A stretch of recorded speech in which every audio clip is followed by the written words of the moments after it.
Welcome everyone to another SS2 podcast in the year 2022. If you remember a song by, was it Zega and Zega in the year 2525? Remember that?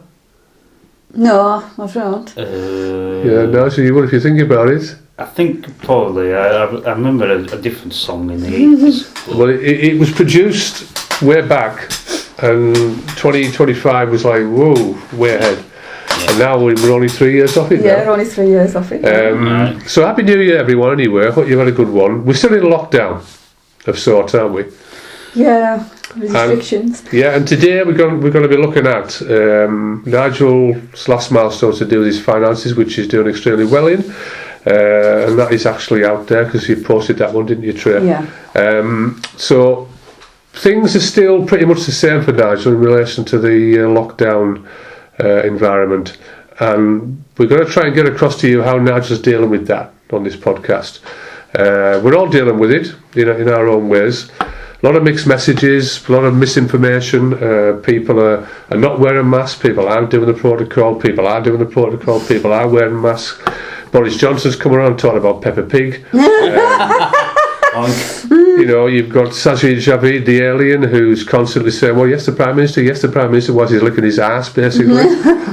Nobody's standing up there and saying, well, actually, no, we've screwed this up. Let's listen to the clever people, and then we might be able to move forward. Yeah. So we're going to be looking at, we'll bring Train as well, because I think she also will have something to contribute. I won't, because you'll all be crying if I tell you mine.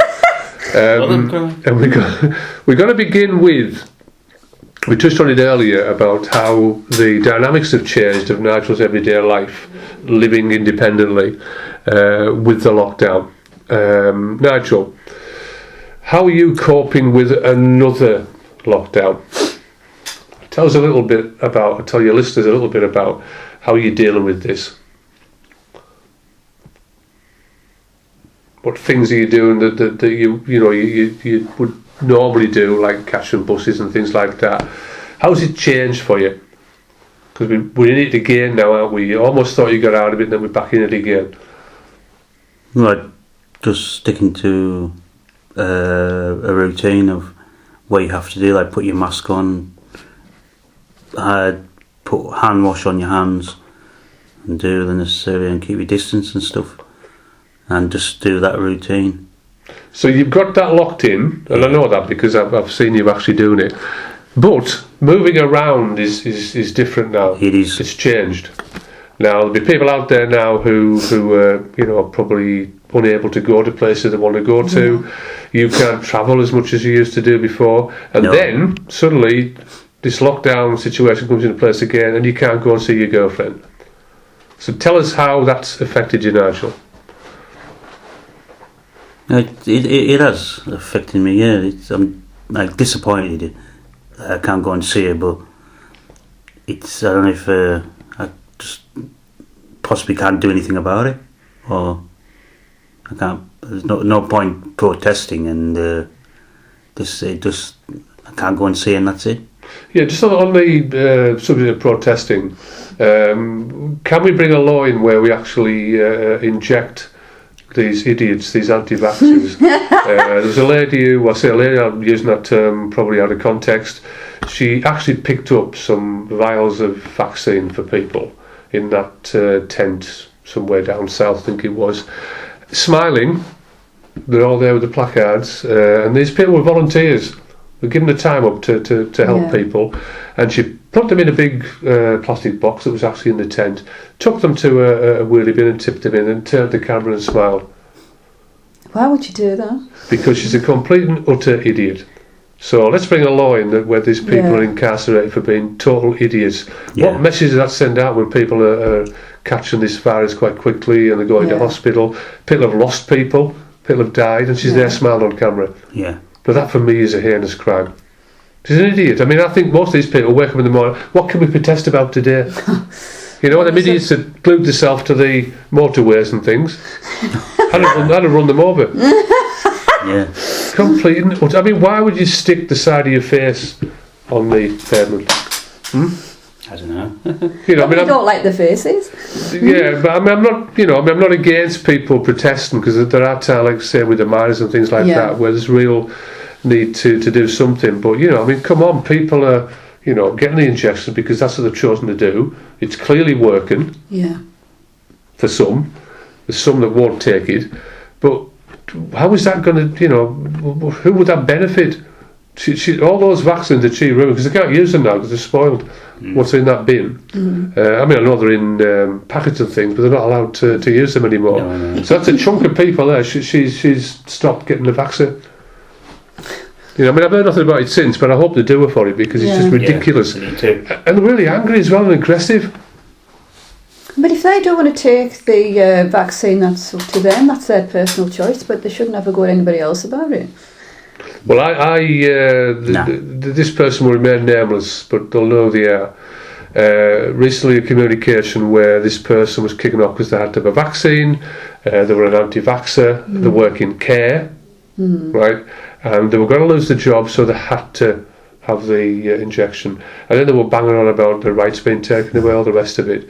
Not thinking about the people that they were working with that could have possibly infected them. And, you know, this person's supposed to be a reasonably intelligent person. Pathetic, isn't it? You're right, yeah. You know? So anti-vaxxers, feck off. Sorry, Nigel. Where are we at? Well, just to change the... Yeah, about your routine, you know, you're moving through everyday life with this baggage on yourself. We'd already struggled anyway with the independent living. So how have things changed? Can you think of any ways it's changed for you? In your house, out and about, or whatever? Well, I do things in the house to make sure that everything's clean and do... Oh, that's your housework routine, isn't it? Yeah. And I make sure I always take my stuff with me. Masks and stuff. And the hand gel. Yeah, you're pretty well organised that way, aren't you? Yeah, always make sure. That's a good message for people who listen. Well, people who will listen. will listen. Yeah, you know, if you aren't doing that now, then you know Nigel's doing it. So you know, if you've got a similar condition, if you've got a learning disability or whatever, then you know there's no reason why you can't do that. And you know, don't give me this tosh, because this really annoys me. In the days gone by, we used to go to the chippy down at below your house, Nigel. Granny Wong's, wasn't it, I think? Yeah. I met someone that used to work within the care environment that I worked in, who was sitting in the chip shop with no mask on. Perfectly fine, health-wise, other than the fact he's got a learning disability.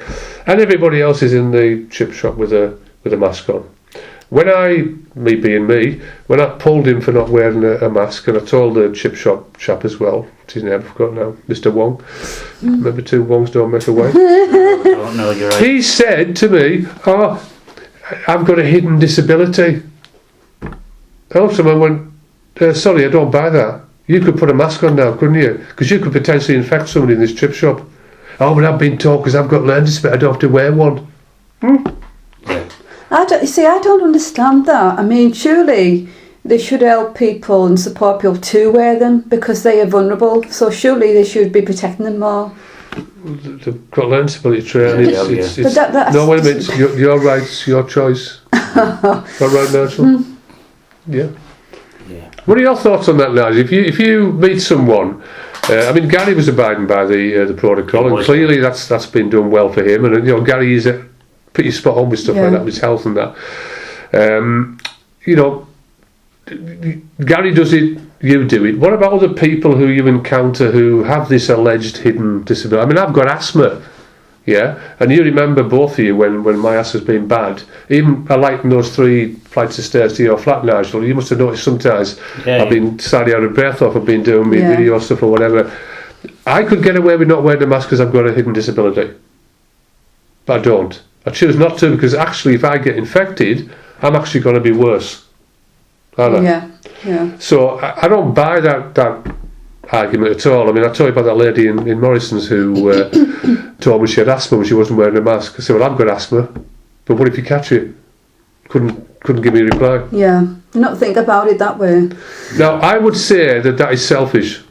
What are your thoughts on that, Nigel? Do you think that someone in a similar situation that doesn't wear a mask because they've got a learning disability, is that right or wrong? I think it's wrong. Could they infect other people? Yeah, if they're not wearing one. I mean, you must feel uncomfortable sometimes when you've got your mask on, you're out and about. I know I am anyway.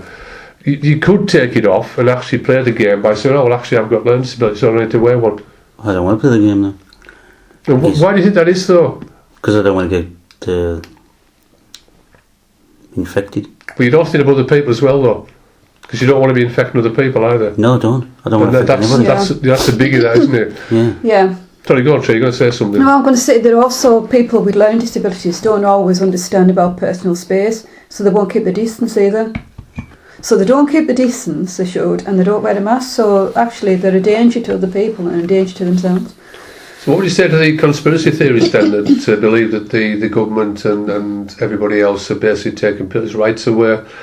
These vaccines are going to cause all kinds of health problems, all the rest of it. What would you say to them when they walk around not actually abiding by any protocol? What are your thoughts about that?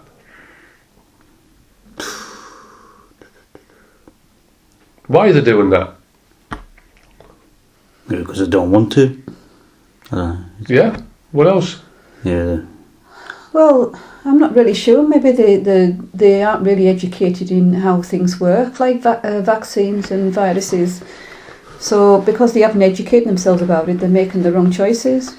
But even in the absence of education, though, it's a bit like people who say that the Americans didn't land on the moon.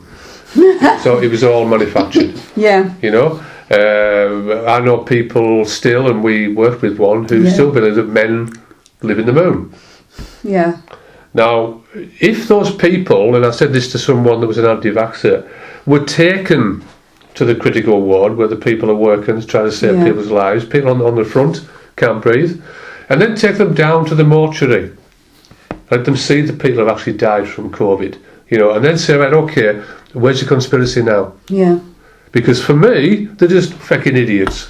Well, I remember years ago I watched a documentary about somebody who was struggling to give up smoking, and they took her into the morgue and they showed her lungs from somebody who died of lung cancer due to smoking, and she packed in smoking because it just scared her. And it is maybe an awful thing to do, but it does kind of work. If you see it in front of you. I mean, you know, if you're doing a shift, I mean, this is another thing that gets me angry. I see these anti-vaxxers, and that woman really, if I'd have been there, I'd have collared her.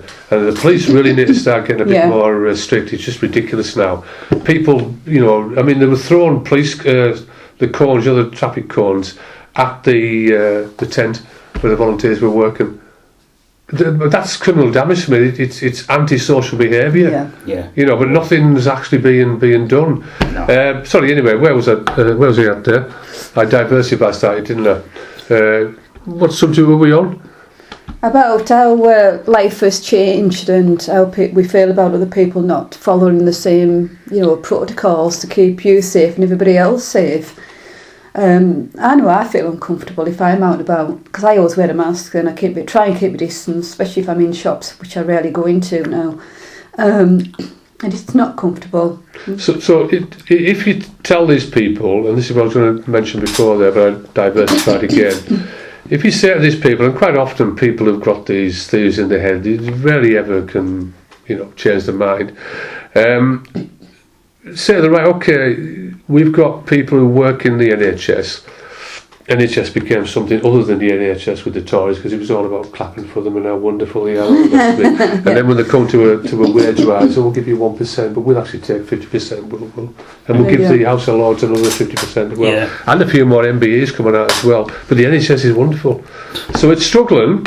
And then these people who don't get vaccinated, and there's quite a lot of them dying now that haven't been vaccinated, and they're getting into hospital and actually loading those services. Yeah, they are. You know, and you say to them, well, actually, do you realise what you're doing? Because the nurses are going to work, the doctors are going to work, and the horrible thing of losing people and going home with that grief of actually not being able to save them. Yeah. You know, what would their answer be to that?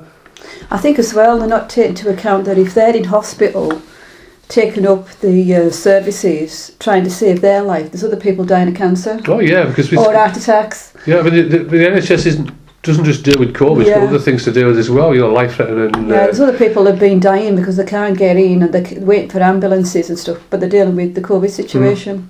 So, although we're still on the same theme, we have slightly stepped outside the tent. Sorry, I slept outside. And I slept outside the tent as well, Nigel.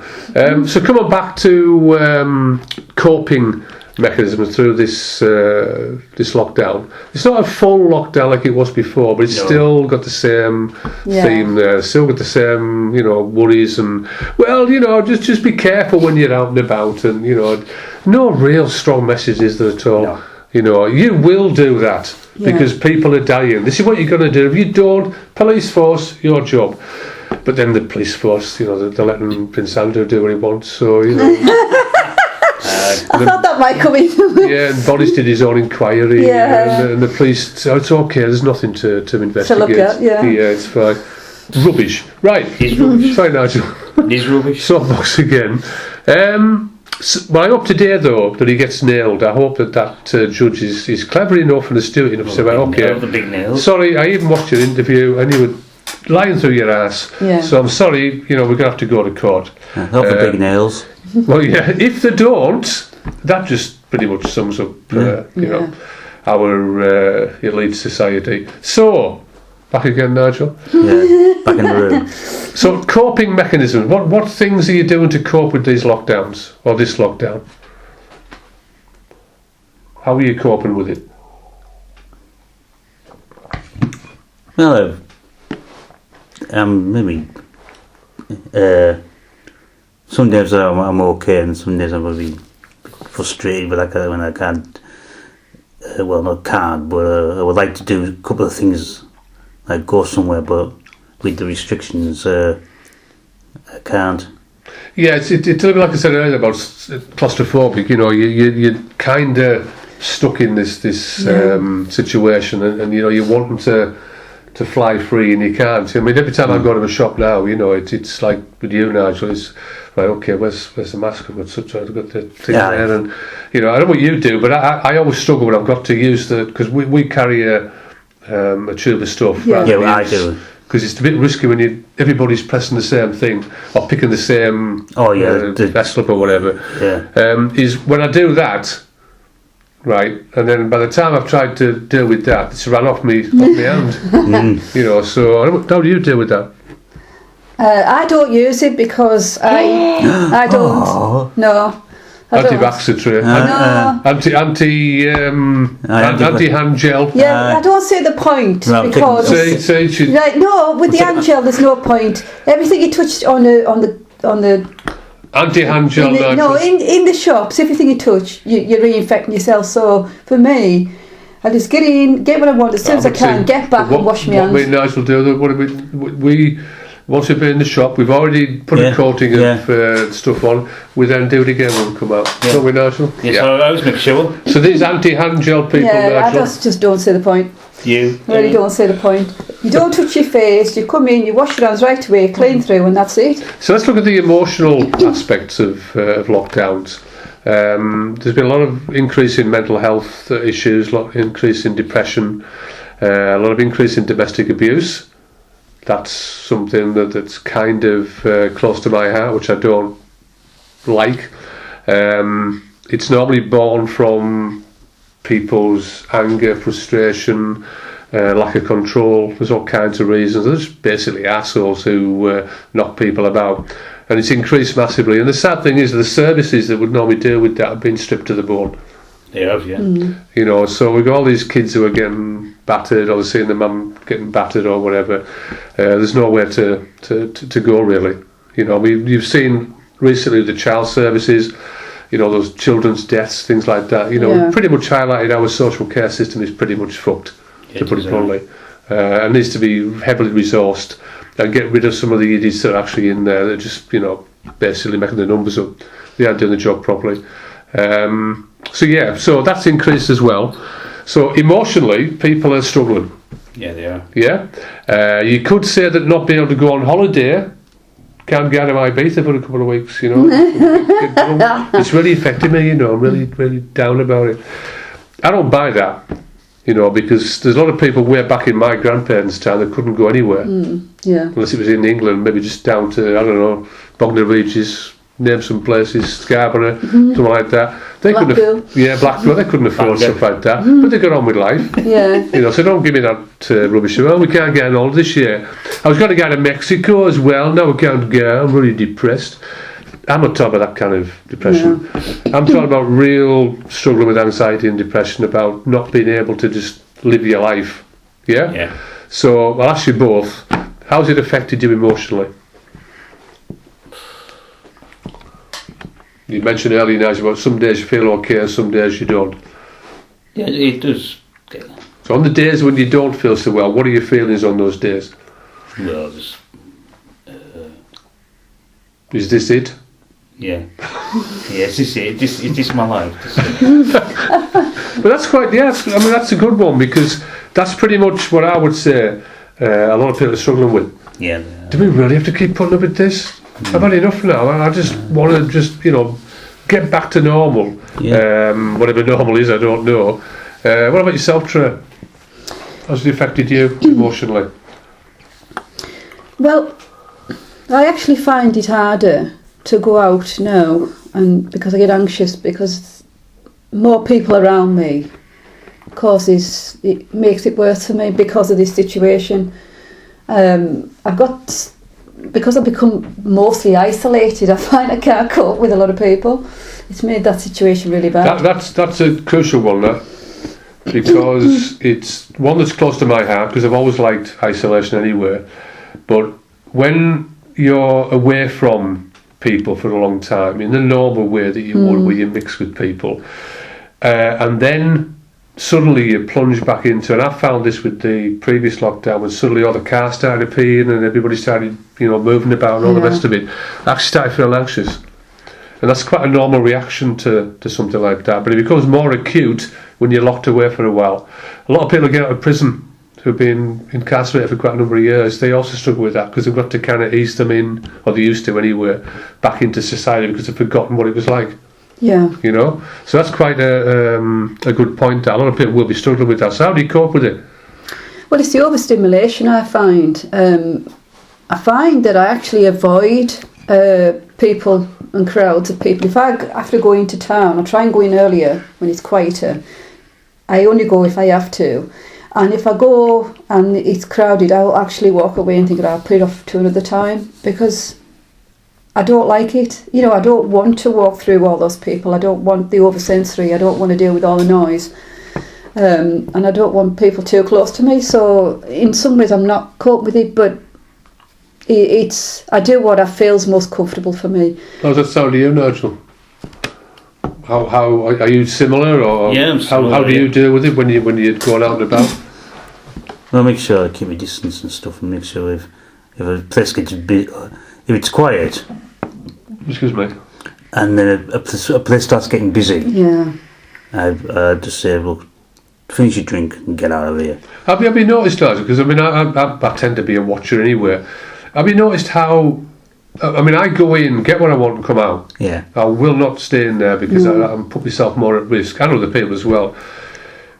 My people are just basically just ambling round the house. Some of them are, yeah. Yeah. And then they'll stand in a group and talk, as if there's no virus out there. Yeah, I find it difficult if I'm in the supermarket and they have these clumps of people talking. I'm thinking, I really do need to get there. And I'll go somewhere else and then come back and the others have moved. Yeah, and going back, you pretty much, there was a protocol, if you remember anyway, very early on, about how you went down aisles and things like that, Yeah. And now we've got another virus grown exponentially every week, every day, and yet we've still got people not abiding by that particular protocol. Yeah. No. Or even, and there was a chap did it to me just recently, not did it as in did it, but he did it to me. But anyway, the police dealt with that. Couldn't sit down for a week. He actually walked up when I was trying to get some stuff off the shelf, and went in front of me and went like that. Now, distance, etiquette, social etiquette, and me being kind of mad, I said, excuse me, don't push in front of me. He went, I'm like, get off. But how often have you experienced that, where people are just like that? And I noticed that. Yeah. Or you're looking at something and they'll actually Yeah, they haven't. go in front of you. But I find it difficult if I come somewhere and somebody's just standing there staring into space. I'm thinking I really could do with getting that, and I know exactly what I want. And I'll look at them and say, can I just because then I know I'll get out and get away. Because if I'm standing there waiting for them to decide, I'm actually leaving myself more at risk because I'm standing for longer. And if you can't stay a distance for anybody, if people are walking past you, because of course you're stuck in their way. So I kind of like try and say, right, I need to get that. I know exactly what I want. Sorry, Nigel. I just use my stomachs. I'd rather use my basket. When we're carrying a basket, I'll just kind of like put the basket there and move them out of the way. I mean, there's two aspects of that. One is that people lack social etiquette and don't really care. And the other one is that they need to be in the supermarket because that's the social life. Yeah, it is.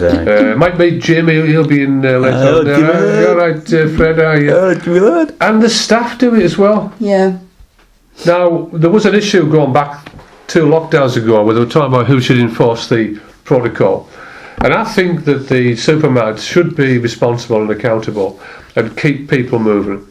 You know, you don't come in, well, I suppose you could say it's a social hub, and it is for many people. It was for you, Nat, as well. Yeah. You know, you probably meet somebody in the aisle or whatever, and you're all right, Jim, how are you doing? But when you've got this thing going on, you really can't afford to be doing that. So what they do, they're actually putting themselves, their own needs above other people's. Yeah. You know, if you're going to linger in there, then the chance of it being spared are much, much greater.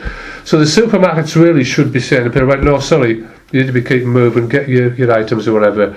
And I think the reason why they don't do that is because they actually want to keep the customers, don't they? I think it's what they want to avoid aggravation. Oh, yeah. There's a lot of backlash, don't they? But again, though, there's nobody enforcing that, is there? No. I mean, Tesco, there was the wee lad that I've said about, he's covered in tattoos. Yeah. You know him, I can't remember his name now, but he's always like kind of mucking like that. You know, he's standing gassing to 3 or 4 people at the service, what they call it, self-service, and I couldn't get past. Now, if the security guard's doing that, then what have we got? Yeah. I mean, sometimes if I go and they're putting the stuff out, I kind of like, and I think, I need something from there, and I'll say sorry, and I'll kind of try and step back. But when they realise you're there, they'll say, do you need something from there? And they'll step, so the staff are quite good that way. It's customers that don't always do that. And the amount of times I've gone into a shop of late, and I'm standing, and I've given the person in front, space, and somebody's right up my backside, and I like look and thinking, hands, face. They don't. Space. They don't. You're giving somebody else space, but the person behind you doesn't give you space, so it is difficult. I think it's highlighted if you look at social psychology. It's highlighted how much selfishness and how much lack of respect for other people there is out there. There is, yeah. That's a shame, really, isn't it? Because I think a lot of people that I know anyway, they try their best to abide by the protocol. But there's a whole raft of people out there that don't do that, which is sad, really.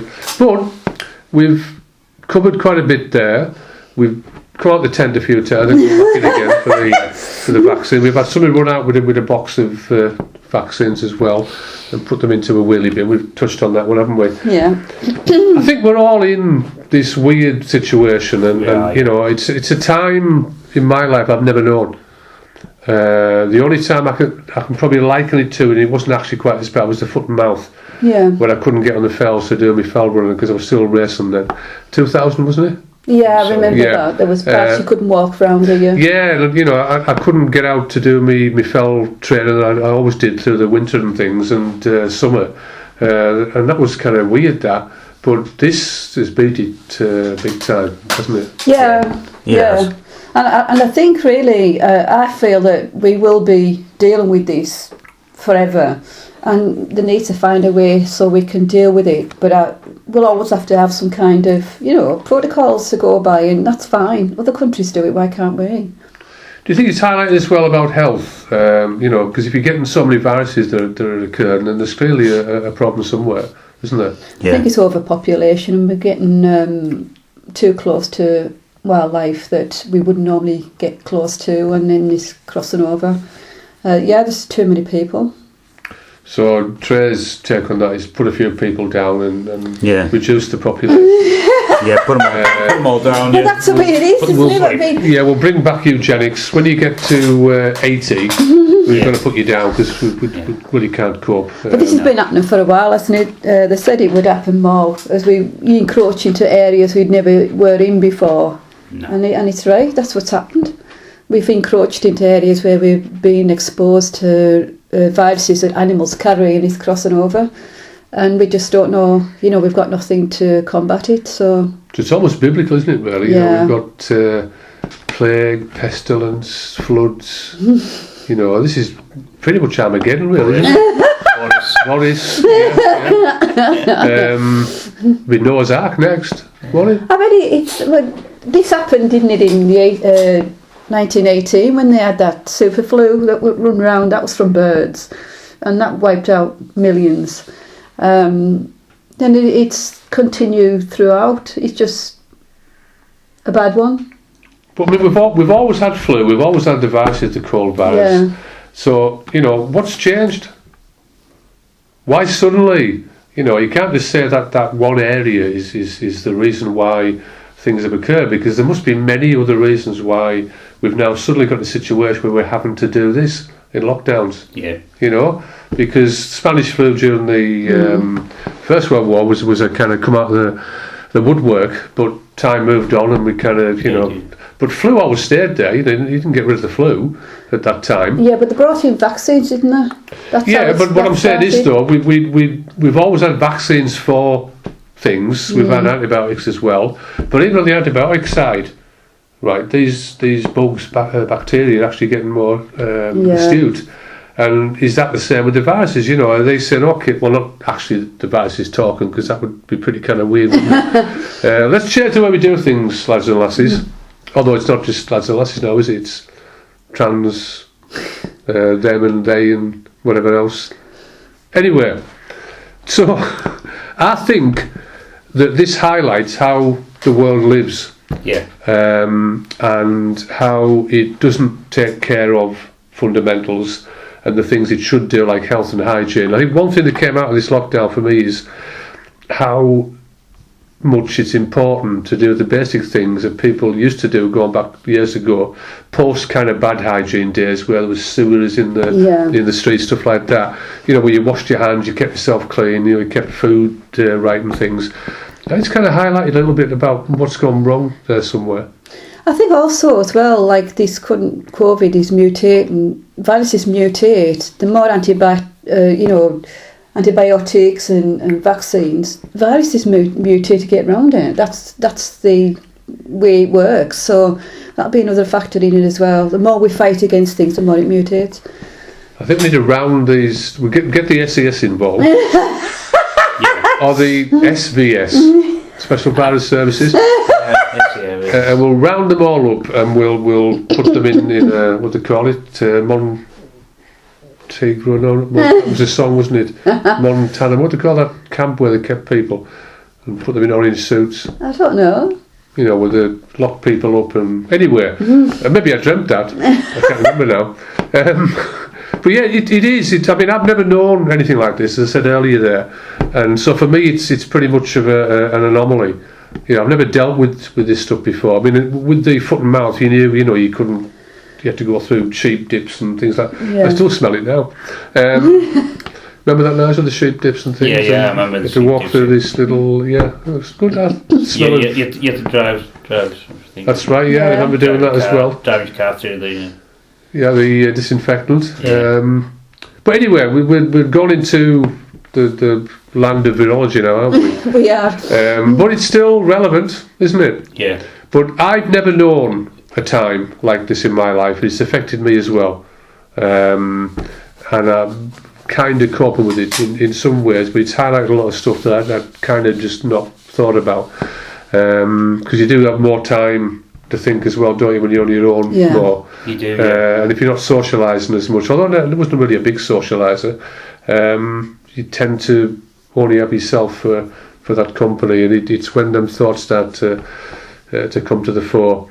But to round off, what message would you send out to people who are also struggling through these lockdowns? They're getting by as best they can. Any tips, any messages you want to send out to them? I'll go first then. Yeah. Kill Boris. Apart from that. Yeah. Well, they'll only put another idiot in place anyway, so... Yeah. Well, what's the point in doing that? Yeah, you know, put the clever scientists, the virologists in power. Let them deal with the virus. Sorry, Trey, go on. I would say keep yourself safe and do things that are good for you. If you're spending a lot of time on your own, that's something that would be good for you. Make your life as comfortable as you can. Very prophetic there, Trey. Yeah. Is that all? That's it, yeah. Heavy. No, it was rather heavy that night. Look a note of that.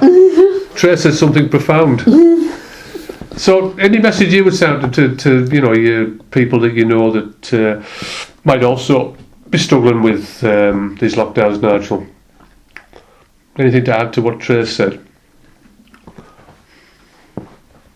What things are you doing?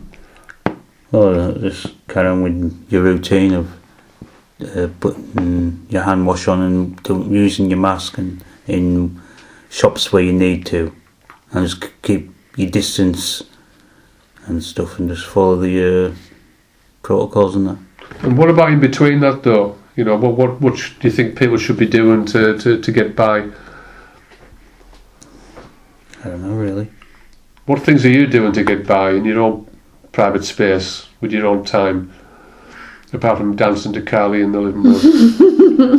Better dull, you know. Never told us what the disco CD was like, have you? It was alright. Was it? Never told us. With all that trouble to get him a Carly CD, never told us what it was like.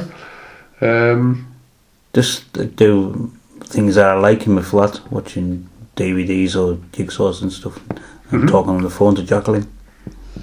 And is that helping in some way, Nigel? Yeah, it is, yeah. Yeah. So do you get more down days than you do good days, or you kind of got like a mix? Is it? I've got a mix. It's a mix, yeah. And if you look back to the previous lockdowns, is anything any better, or is it similar, or are you coping better than you were before? It's just similar. I'm coping a little bit better. What about you, Trey? I think I'm coping better, but I'm in a different situation now, so I've got the opportunity to focus on the things that are good for me, you know, my exercise, you know, my arts and crafts, looking after my plants, just looking after myself. I've got that opportunity now, and that's made a big difference, I think. I watched two turtles having sex yesterday on a film I watched. Tortoise. It was two tortoises, sorry. I don't know what the plural of tortoise is, but I'll just say tortoises. Doesn't sound right, that was it, really. Yeah. Latin anyway, tortoise. You know where it comes from? No. The Romans adopted a mechanism when they attacked the enemy, and it was called testuda. And you know, the turtles and tortoises have a shell. Yeah. Yeah, they have, yeah. And then when there's any predators, they'll go into the shell. Yeah. And then let's go with sledgehammer, in which case you can. And the Romans used to use that in attacks on the enemy. And then when the enemy got too close, they would go down with the shields. Ah, right. And it's Latin. Anyway.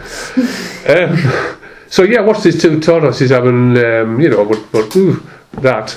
And it took them ages, because they're slow. So is this what you do to make yourself feel better? Yep. And I would strongly recommend to people, if you want to feel a bit better during the lockdowns, watch tortoises having sex. It's the way forward. This was actually on a film. Must have been a long film. It was a long film, it was a long film, yeah. And the Inugs don't enjoy it either. I'm going to talk too long. I mean, I reckon she was shelling herself. That's quite good. Before we descend into the depths of debasement again, any final comments for us before we round off? I don't think anything now. I think we've covered quite a bit. Yeah, we have. Yeah. So the milestone aspect now, to which is what the original intro was. Is this one of the biggest milestones in your life you've ever experienced? Yeah, it is. Yeah. Is it the worst you've ever experienced? Most likely, yeah. Yeah, it does. I almost said tragedy there, but then I was going to do a Bee Gees song. Did I tell you about that time when I went to the college and I used to have quite thick brunette hair and a beard? And I walked down through the canteen and all of a sudden I was aware of people singing Staying Alive. Yeah, remember that? And I said to my mate, why are they singing that? And he went, have a look in the mirror. We're all doing it as well. I didn't mind. It's a bit of fun, really, wasn't it? Yeah. So yeah, It was a bit of fun. apart from the tortoises and all the rest of it, it's a milestone that you probably remember for quite a long time ago. I will, yeah. Hopefully there won't be another one that's as bad anywhere. No. So I think on that note, we shall round off and keep safe. Have a good rest of New Year, and hopefully we'll get out of this at some point. I don't know when, don't know where, but I know we'll meet again soon. Sunny day. Sunny day. Sunny day. It's getting worse, isn't it? You won't get many podcasts like this, I'll tell you. No, you won't. You will not. So we'll return again, and we'll explore more deeply the way that people cope with the situation like this, because it's not just the lockdown. There's other things surfacing during this lockdown, and we'll try and get some tips for people and some kinds of strategies to help if we can. Yeah. Okay, is that a wrap? That's a wrap. Thank you very much.